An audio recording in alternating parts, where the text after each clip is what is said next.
Olá, meu nome é Vitor Santos, eu sou especialista em linguagem corporal, investigador profissional e perito técnico das microexpressões faciais e sou criador do canal Metaforando. Estou aqui hoje na Netflix para desvendar ou tentar desvendar um grande mistério do momento: quem matou Sarah. Descubrir quién mató a Sarah. Quiero que me hable de Sarah. ¿Quién odiaba a Sarah? ¿Por qué quería matarla? Quiero que me hables de Sarah. Yo también quiero saber quién mató a Sarah.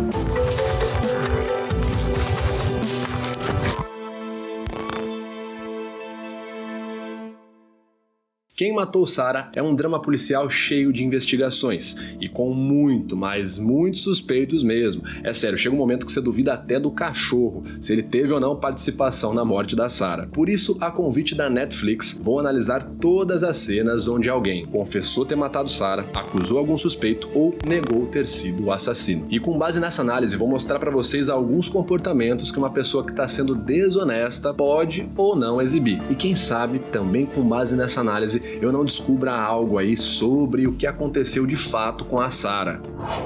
De maneira resumida, tudo começa ali com a morte de Sarah Guzman. Já no comecinho da série fica um clima meio tenso, porque a poderosa família Lascano, dominada pelo patriarca Don César Lascano, dono de um cassino e um empresário muito famoso, começam meio que a manipular toda a situação. Você vê inclusive o próprio irmão de Sarah, o Alex, indo preso para não manchar, entre aspas, o nome da família Lascano. Ele é convencido principalmente pela persuasão e pela lábia do César. Bom, o Alex ficou preso, então, 18 anos, cumprindo uma pena por algo que não fez. Você imagina como que esse cara saiu da cadeia, né? Obviamente, louco por vingança e principalmente jurando de vingança a Rodolfo Lascano, um dos filhos da família Lascano, que, na cabeça do Alex, era ali o principal suspeito e quem ele acreditava que teria assassinado Sarah. Uma coisa interessante, a Sarah, até então, tinha um relacionamento com o Rodolfo.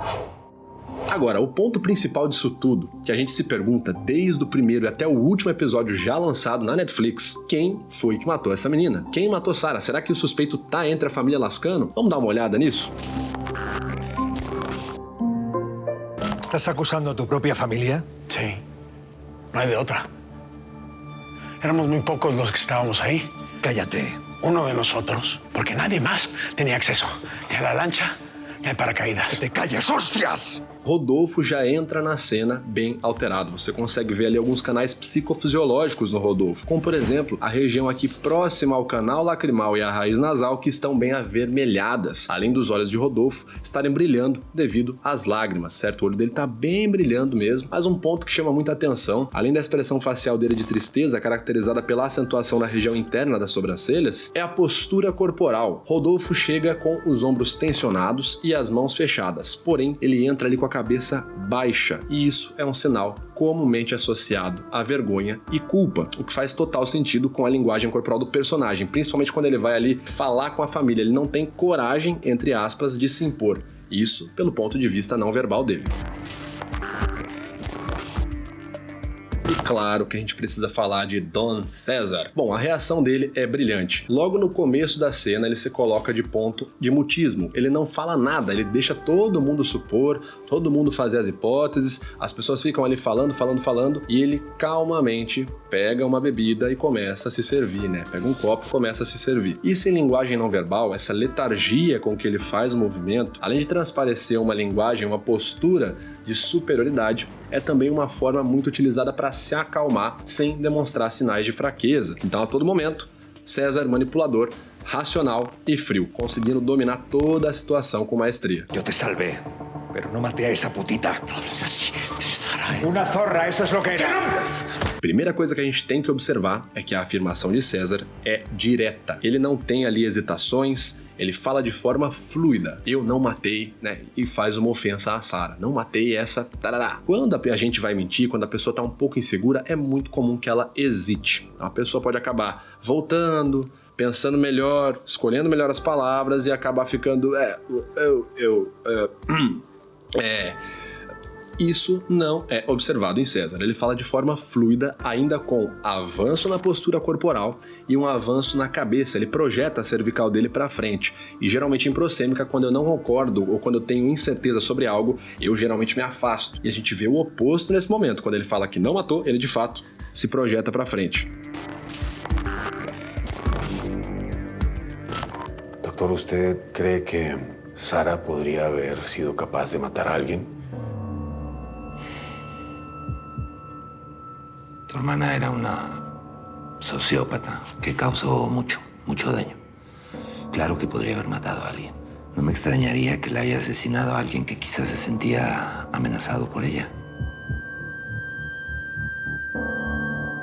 Primeira coisa é a pausa excessiva do doutor. Ele não responde de bate-pronto, nem que sim, nem que não. Então ele exibe gestos pacificadores, massageando ali as mãos, e esses gestos se intensificam nesse momento, após essa pergunta. Quando eu tenho uma alteração em qualquer gesto não verbal, isso pode evidenciar que houve um aumento repentino de ansiedade. Aí ele apresenta também um tensionamento muscular no ombro. Logo quando ele começa a falar, ele dá uma elevação bilateral conhecida como shrug. Esse é um movimento conhecido por dar de ombros, muito associado à incerteza e insegurança. Quando eu não tenho certeza do que eu estou falando, é comum que eu dê essas pontadas bilaterais nos ombros. Por fim, quando ele está conversando ali com o Alex, depois de toda a argumentação dele, ele mantém o olhar sustentado ali no Alex, em cima da resposta dele, dizendo que a Sara poderia ser capaz, que a Sara irritou muita gente, que a Sara era uma pessoa perigosa, e fala que ela era uma sociopata. E sustentar o olhar está frequentemente associado a uma tentativa de persuasão, de manipulação. Isso é reforçado inclusive pela postura do doutor, Ele se projeta bastante para frente nesse momento, quando ele vai falar com o Alex. Esse momento eu fiquei bem curioso, O fato dele querer, realmente imputar ali, o que pareceu é que ele queria imputar mesmo na cabeça do Alex, olha, sua irmã é uma coisa muito perigosa. Aquilo me pareceu um comportamento meio manipulador, como se ele precisasse que o Alex acreditasse naquilo de qualquer jeito. Opinião pessoal, gente. Na minha visão, até como a própria série já abre com uma frase da Agatha Christie, eu acho que a gente tá aí caminhando para um final que não seja respondido facilmente. Ou seja, eu não acho que foi uma pessoa só que matou a Sara, tá? Então essa é a minha opinião aqui, antes de eu falar da Mari Fer, nessa cena que ela teria revelado, então ela mesma matou Sara. Essa seria a revelação. ¡Yo maté a Sara! Yo corté las cuerdas del paracaídas. Hija de la chingada. Yo vi cuando tu mamá le dijo a Sara que aprovechara y que se subiera al paracaídas antes de que se le notara la panza del embarazo. Y después yo no sé cómo pasó, pero yo lo hice y ya lo había hecho. Yo corté las cuerdas, yo lo maté. Primeiro ela faz uma fala fluida, sem pausa nenhuma. Ou seja, uma afirmativa com total convicção. Ela não hesita e o principal, a gente vê na face dela contração na região glabelar, porém aqui a musculatura interior da sobrancelha, que é uma expressão de tristeza. Tristeza está associada à culpa. É muito comum a culpa, o arrependimento, quando eu estou ali confessando algo pelo qual eu me sinto arrependido. Agora, o que eu entendo nessa cena, lembrando com a minha opinião pessoal, acho que a Mari Fer pode acreditar que ela tenha tido, sim, alguma culpa na morte da Sara. Mas, em contrapartida, creio que quando chegarmos na motivação da Mari Fer, a gente vai acabar descobrindo que ela pode ter tido sim culpa, mas na verdade uma culpa diferente do que a gente acha. Em vez dela ter uma culpa de executora, a culpa dela pode ser de ter ajudado de alguma forma a Sara, e matar a Sara de certa forma implicava em ajudar a Sara ou ajudar a família da Sara. Essa é a minha visão da situação, principalmente por conta da expressão de tristeza no rosto da Mari Fer. Tú mataste a mi hermana. Mírame a los ojos, cabrón. Tú cortaste las cuerdas del paracaídas. Contéstame. No. Yo no lo hice. Yo no maté a Sara. Logo depois que o Alex pergunta, o Nicandro já corta ali o contato visual, olha pra baixo e muita gente já falou: ah, tá aí, ó, a prova da culpa.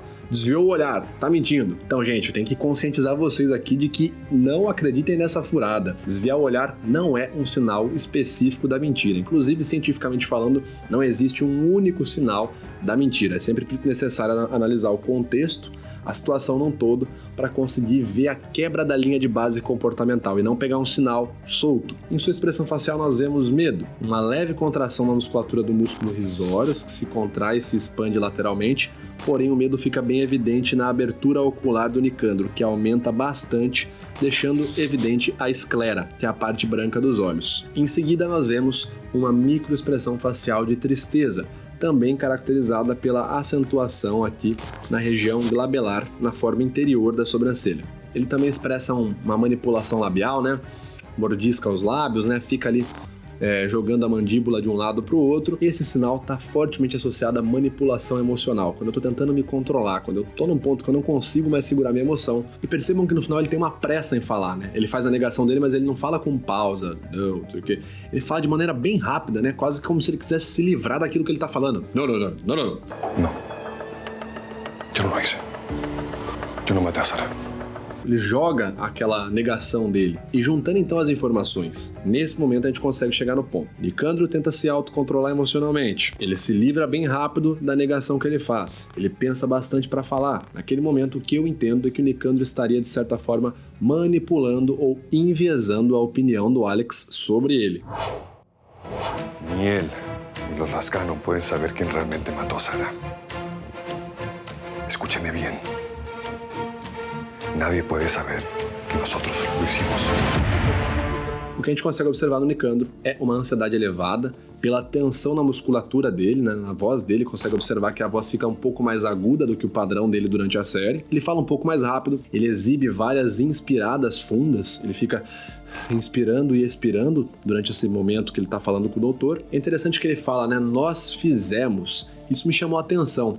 Em vez dele falar de forma direta o que ele fez, ou nós matamos assim, nós matamos assado, lembra que nós fizemos isso? Ele demonstra um comportamento de culpa antes, quando conversa com o Alex, mas nesse momento, onde ele em teoria estaria livre para falar qualquer coisa, né? Porque ali ele não está sendo investigado pelo Alex, ele apenas fala que eles fizeram algo. Isso, na minha interpretação, novamente leva para aquela visão de que o assassino não é o assassino, e sim um grupo. Eu acho que foi uma morte orquestrada em grupo, e acho que ela fica bem clara, essa ideia, com esse momento final da segunda temporada.